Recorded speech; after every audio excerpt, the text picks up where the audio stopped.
अस्सलाम वालेकुम friends, my YouTube family. कैसे हैं आप लोग? उम्मीद है सब ठीक होंगे और खैरियत से होंगे।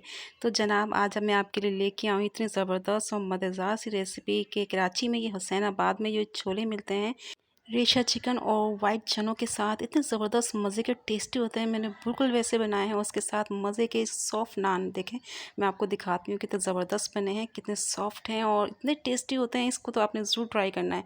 इस नान के साथ जब आप ये चने छोले खाएंगे ना, तो यकीन माने आपको इतना मज़ा आएगा। आप मुझे कमेंट करके ज़रूर बताइएगा कि आपको कैसा लगा, और ये नान आपने ज़रूर ट्राई करना है। इस नान के साथ तो इस चने छोले का तो मज़ा ही दुबाला हो जाएगा। बहुत ज़बरदस्त रेसिपी लेके आई हूँ आपके लिए मैं, और इसको ज़रूर आपने लाइक करना है। और इसका गोल है मेरा 1000 लाइक। तो मेरे प्यारे प्यारे व्यूअर्स, अगर आपको मेरी रेसिपी अच्छी लगे और पसंद आए तो आपने इसको लाइक ज़रूर करना और मेरे चैनल को भी सब्सक्राइब करना है। तो चलिए शुरू करते हैं इसे बनाना। यहाँ पे मैंने 300 ग्राम चने लिए हैं। इसको मैंने रात को भिगो के रख दिया था। इससे ये होता है कि इसको गलाने में बहुत आसानी हो जाती है। या फिर आप कम से कम 6 से 7 घंटे पहले इसको पानी में अच्छी तरह से भिगो के रख दें। ठीक है, मैंने वॉश करके इसको भिगो दिया था और फिर मैंने इसको चूल्हे पे चढ़ा दिया और इसमें 1 टीस्पून मैंने नमक ऐड कर दिया और 1/4 टीस्पून इसमें बेकिंग सोडा, जो कि खाने का सोडा होता है, वो मैंने ऐड कर दिया है। तो बस हमें चनों को गला लेना है, बहुत ज़्यादा नहीं गलाना कि डी शेप हो जाए ये।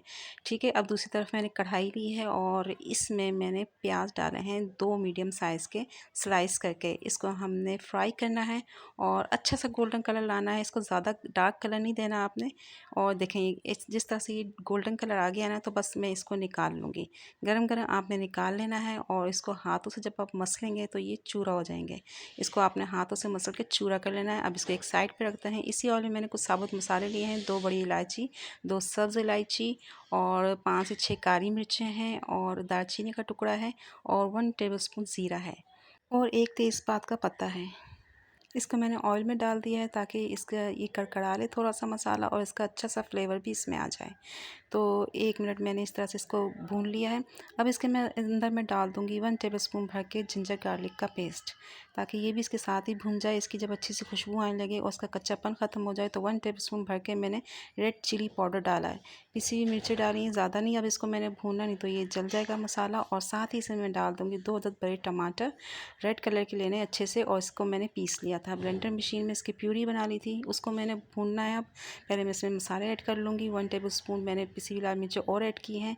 नमक अपने टेस्ट के हिसाब से डालना है। चनों में भी हमने डाला हुआ था, ये ख्याल रखना है आपने। हाफ़ टी स्पून से कम मैंने हल्दी ली है और 1 टीस्पून इसमें पिसा हुआ गरम मसाला जाएगा और 1 टेबलस्पून इसमें साबुत कुटा हुआ धनिया जाएगा, फ्रेश कुटा हुआ, और इसकी बड़ी अच्छी खुशबू आएगी चनों में। इसको थोड़ी देर भूनते हैं मसाले को, ताकि टमाटर भी अच्छी तरह से भुन जाए। तो टमाटर हमारा भुन गया है, इसने ऑयल छोड़ दिया। तो अब 1/4 टीस्पून इसमें मैंने जायफल जावित्री का पाउडर डाला है, इससे बड़ी अच्छी खुशबू आएगी इसमें।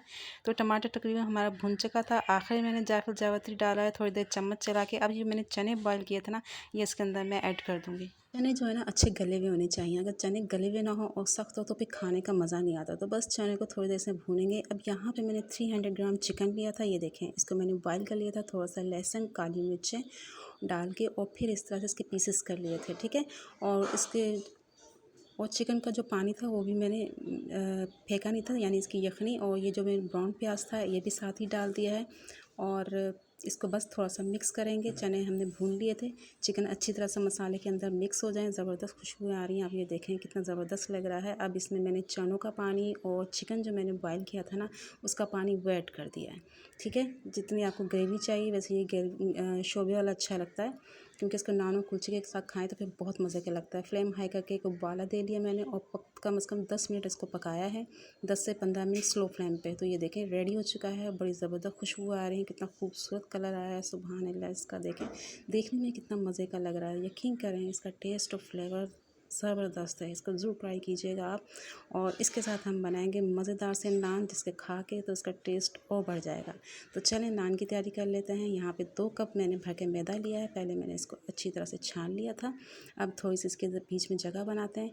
अब इसके अंदर मैं ऐड कर दूँगी 1 टेबलस्पून चीनी का, यानी शुगर का। 1 टीस्पून नमक ले लेंगे और 1 टीस्पून ये बेकिंग पाउडर डाला है मैंने, वो बेकिंग पाउडर जो हम केक में यूज़ करते हैं ना, वो वाला। और हाफ़ टी स्पून से कम मैंने इसमें बेकिंग सोडा, जो हम पकौड़ों में इस्तेमाल करते हैं, वो ऐड किया है। ठीक है, ये हम डालने के बाद 2 टेबलस्पून भर के इसमें ऑयल का डाल देंगे और साथ इसमें मैं डालूँगी 4 से 5 टेबलस्पून भर के दही का। दही के नान बहुत ज़बरदस्त फ्लेवर आता है नान के अंदर, ये आपने बहुत ज़रूरी डालना है, ठीक है। अब हाथों से इसको अच्छी तरह से मिक्स करेंगे ताकि ये तमाम इंग्रेडिएंट जो हैं मैदे के अंदर अच्छी तरह से मिक्स हो जाए। हाफ़ कप मैंने दूध लिया था, बिल्कुल हल्का सा इसको गर्म करना है, ज़्यादा नहीं। और थोड़ा थोड़ा करके इसमें हम दूध शामिल करेंगे। आटे को मैं इकट्ठा करूँगी, उसको आपने गूँदना है।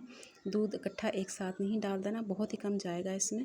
तो गूँदने के बाद अच्छी तरह से इसकी सॉफ्ट डो तैयार करनी है आपने। देखें अगर मैंने थोड़ी देर मिक्स किया है ना, इसको 2-3 मिनट चलाया है, तो मैं आपको इसको तोड़ के दिखाती हूँ किस तरह जब मैं इसको तोड़ूँगी डो को तो ये कैसा लगता है। ये देखें इस तरह से टूट गया है, तो इसका मतलब डो हमारी रेडी नहीं हुई है। तो इसको आपने 5 मिनट तक अच्छी तरह से गूँदना है और इसको सॉफ्ट गूँदना है, आटे से ज़रा नरम। तो अब मैं इसको दिखाती हूँ, ये देखें ये लचक वाला हो गया, हमें इस तरह से चाहिए। तो बस इस तरह थोड़ी देर और मसल के इस पर ऑयल लगा के इसको रेस्ट पर रखते हैं 15 मिनट के लिए। फिर हम अपनी नान की तैयारी करते हैं।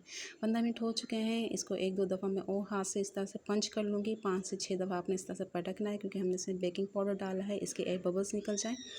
और यहाँ पे मैंने लिया है प्याज, इसके चने के साथ सर्व करने के लिए, जैसे ढाबा रेस्टोरेंट में मिलते हैं। इसमें थोड़ा सा चाट मसाला, नमक, पिसी हुई लाल मिर्चें, नींबू या फिर आप सिरका डाल दें और इसको मिक्स करें धनिया और इसके साथ चने के साथ। जब आप खाएंगे तो आपको बहुत मज़े के टेस्टी लगेंगे। तो इसको भी एक तरफ रखते हैं और चलें रेडी करते हैं अपने नान मज़े के।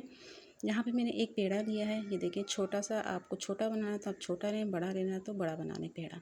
अच्छा, इसके ऊपर मैंने कलौंजी या फिर आप काले तिल ले लें और थोड़ा सा धनिया मैं इसके ऊपर लगाऊंगी, ताकि जब हम इसको बेलें तो इसके साथ ही चिपक जाएं। अच्छा, आपने इसको बेलना है, बहुत ज़्यादा पतला नहीं करना और ना ही बहुत ज़्यादा मोटा। जितने हमारी पराठे की शेप होती है ना, आपने इतनी रखनी है। तो ये देखें मैं आपको एक पेड़ा बेल के दिखाती हूँ।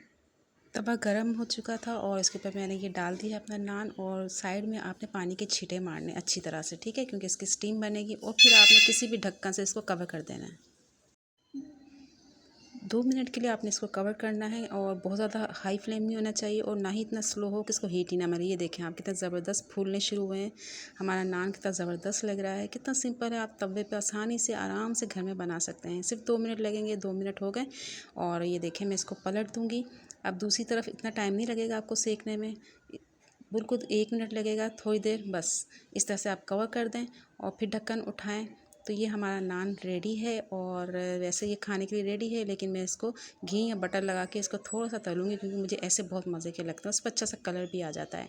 तो 1 टेबलस्पून मैंने इस पर घी लगाया है और सेक लिया है। तो ये देखें हमारा नान रेडी हो चुका है। बहुत सिंपल है बनाना। इसी तरह से मैं ये सारे नान बना लूँगी। इसको ज़रूर ट्राई कीजिए, यकीन करें इसका टेस्ट इतना मज़े का होता है ना। चनों के साथ खाएँगे तो आपको बहुत पसंद आएगी ये रेसिपी। अपना कमेंट करके ज़रूर बताइएगा कि आपको मेरी रेसिपी कैसी लगी, और अच्छी लगी है तो उसको लाइक ज़रूर कीजिएगा और कमेंट भी दीजिएगा। मुझे आपके कमेंट्स का इंतज़ार रहता है, बहुत खुशी होती है। फिर मिलेंगे इंशाल्लाह किसी अच्छी रेसिपी के साथ। तब तक के लिए अल्लाह हाफ़िज़।